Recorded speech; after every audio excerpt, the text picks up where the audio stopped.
Fala pessoal, beleza? Para quem está chegando aí agora, eu sou o Thiago, esse aqui é o meu canal Crítica Marxista. O vídeo de hoje eu vou dar sequência para aquele texto do Andrew Kleiman que a gente já começou a discutir na playlist, né, de tópicos relacionados ao comunismo.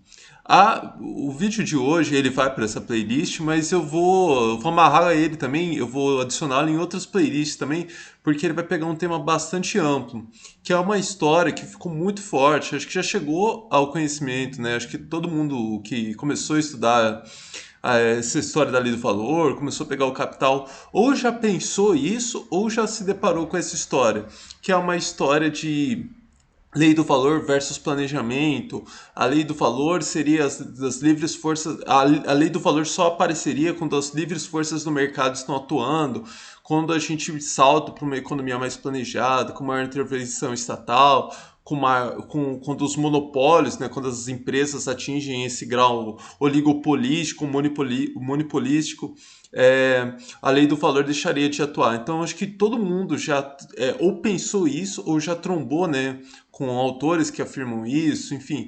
E então é um tema bastante amplo, né? Eu vou colocar ele também ali na playlist lá de Fundamentos da Crítica da Economia Política, porque é um tema que eu acho que é uma discussão bem importante.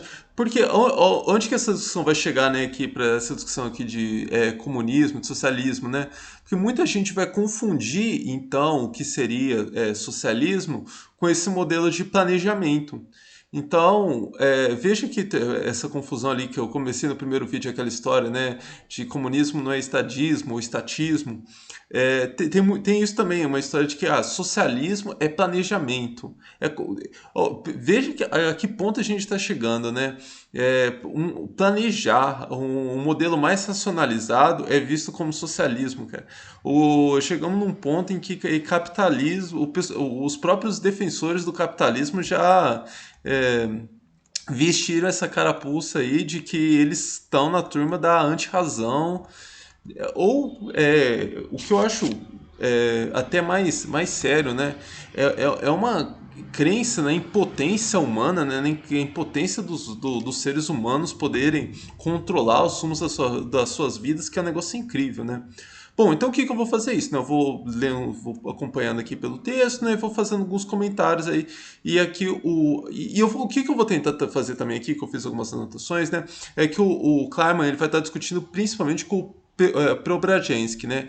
E é ali que então o pessoal um intelectual do lado da União Soviética, né, que vai estar pensando isso. Então veja que esse movimento é bem engraçado, né, porque quase que você vê uma convergência entre intelectuais do Ocidente com intelectuais da União Soviética, né, indo na mesma direção. Então meio que virou o denominador comum ali na intelectualidade da época, mesmo entre marxistas e não marxistas.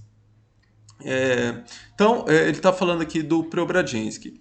O Kleiman está falando do Preobrazhensky. Vamos aqui para o trecho. Ele usava o termo lei do valor como basicamente a mesma coisa que a assim chamada lei da oferta e da demanda. Ela opera na medida em que os preços, a lei do valor opera na medida em que os preços, níveis de produção e alocação de recursos de trabalhadores eram determinados pela competição em mercados e apenas nessa medida. Porém, a igualação de planejamento com socialismo e determinação pelo mercado com o capitalismo não funcionava de fato. Preobrazhensky, assim como outros pensadores que compartilhavam na mesma abordagem teórica, estava perfeitamente ciente de que o capitalismo em si estava se tornando mais planejado e assim menos regulado pela lei do valor. Veja, então, aquela história: se o capitalismo está se tornando mais planejado, a lei do valor está atuando menos. Não é isso, não é isso. E aí o Preobrazhensky caracterizou a economia alemã durante a Primeira Guerra Mundial assim. A regulação de toda a produção capitalista pelo Estado burguês atingiu um grau sem precedentes na história do capitalismo. A produção que formalmente permaneceu produção de mercadorias foi transformada de fato em produção planejada nos ramos mais importantes. A livre concorrência foi abolida e o funcionamento da lei do valor, em muitos aspectos, foi quase completamente substituído pelo princípio de planejamento do capitalismo de Estado. Aí essa expressão, inclusive, vai aparecer muito também entre diferentes intelectuais, de diferentes posições ali no campo ideológico, né? Capitalismo de Estado. Então veja que é muito forte essa ideia de que capitalismo é a bagunça, as livres forças do mercado atuando livremente, sem qualquer planejamento, e isso é também sinônimo de lei do valor. E não é isso. A gente já vai ver na sequência aqui que o Klemer vai explicar essa história. Mas eu só queria adicionar aqui que ele coloca que essa história, né, é a parte da Primeira Guerra Mundial. Isso vai ficar muito mais forte ainda depois da crise de 1929. Tem ali um ramo, né, da economia chamado, que se aproxima da administração, chamado de economia das organizações. Esse pessoal, o que eles vão, ela vai ganhar, esse campo teórico vai ganhar corpo durante esse período ali da virada de 1929 para os anos 30, justamente em resposta, né, ao que aconteceu ali na crise de 1929, né? Então, aqueles autores, né, tendo que pensar por que tinha acontecido a crise de 1929, né? Por que ela tinha sido uma crise tão destrutiva, vão vinculá-la com essa falta de planejamento, então com as forças do mercado atuando livremente. E aí todo esse campo da economia das organizações, o próprio keynesianismo, vão se difundir em resposta a isso. Voltando aqui para o Klein, então, ele vai falar o seguinte: assim, na visão do Preobrajensky, a transição do capitalismo ao socialismo envolvia a extensão adicional de uma tendência que já estava operando sobre o capitalismo, a tendência de substituir a lei do valor pelo planejamento. Então, da mesma forma que o pessoal, os intelectuais ali do capitalismo está falando, a gente precisa substituir as livres forças do mercado para um modelo mais planejado, mais racionalizado. O pessoal lá do Oriente está falando, olha, estão caminhando em direção ao socialismo, mas veja que eles confundiam então o socialismo meramente como planejamento, né, como uma economia mais racionalizada. Eu vou até pular esse segundo trechinho aqui, que é para chegar logo aqui nessa história de lei do valor, então é somente as livres forças do mercado?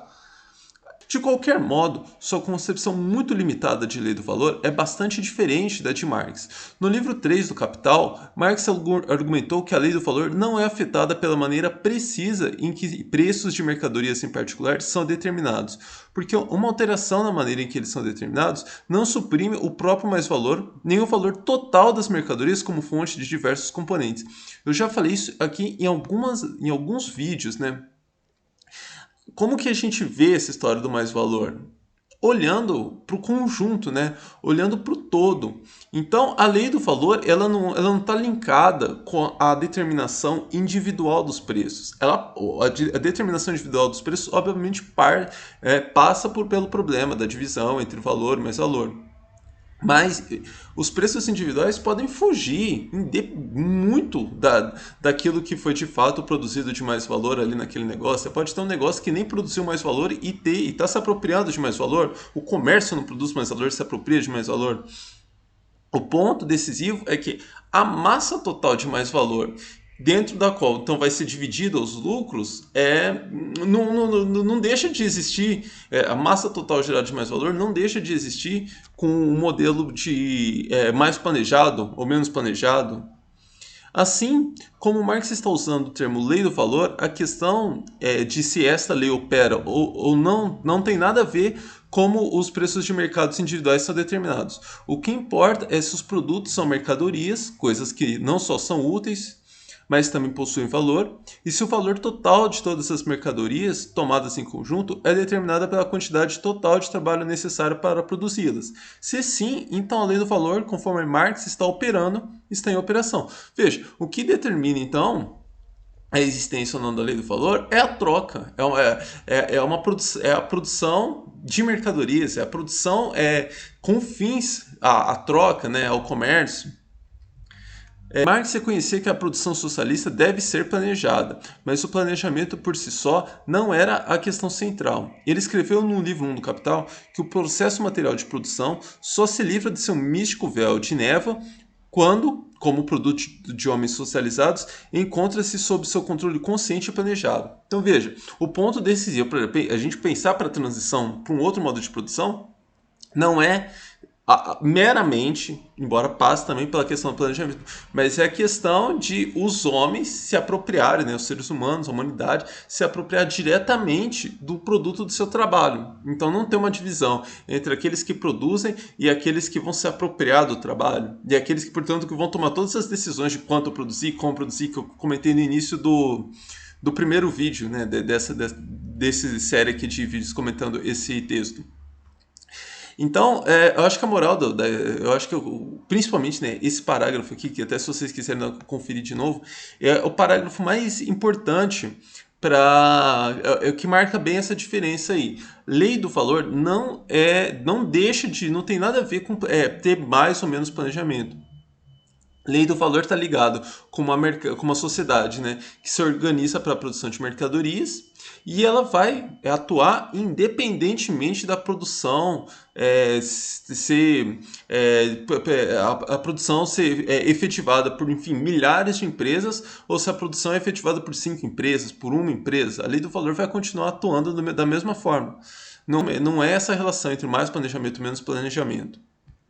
Embora a questão do planejamento ela é muito importante para a gente pensar a transição para além do capitalismo e também dentro do capitalismo, como eu comecei a comentar ali, né, dos teóricos da economia das organizações, né, para eles pensarem formas até ali de um capitalismo mais estacionalizado, né, de evitar problemas, perturbações na economia, meramente como problemas ali na distribuição da riqueza, problemas na alocação de recursos gerem problemas, crises econômicas muito mais destrutivas, né? A gente tem discutido um pouco isso lá no mini curso, né, sobre a causa das crises, né? As crises, as grandes crises que a gente vive, elas não são resultados simplesmente de uma alocação de recursos, de distribuição da riqueza. Mas, em muitos casos, essas questões envolvem também, tem ali o seu impacto na eclosão de crises. Então, esse tipo de problema, um modelo dentro do capitalismo mais planejado, com maior intervenção estatal, você consegue controlar, você consegue mitigar esse tipo de problema. Bom, gente, então é isso que eu tinha para discutir hoje. Eu vou, essa semana, acho que inclusive eu vou marcar, colocar mais ou menos junto com esse vídeo, eu vou tacar lá de novo na seção comunidade aquele post lá para vocês mandarem comentários e questões, né? Que aí eu já vou começar a reunir questões para gravar o próximo vídeo daquela série, né? Que eu estou gravando com muita antecedência, então pode ser ainda que esse vídeo demore para ir ao ar, mas eu já tenho que começar a ir agilizando isso. Bom, e também aquela conversa aí de youtuber, né? Se quem gostou desse vídeo, dá um like. Se não gostou, dislike. O importante é reagir, né? Eu sempre falo isso. Se não gostou, dá dislike, pode xingar também. O importante é ter reação aí. E quem ainda não se inscreveu no canal, se inscreva e ative o sininho, né? Gente, é isso. Um abraço e até a próxima.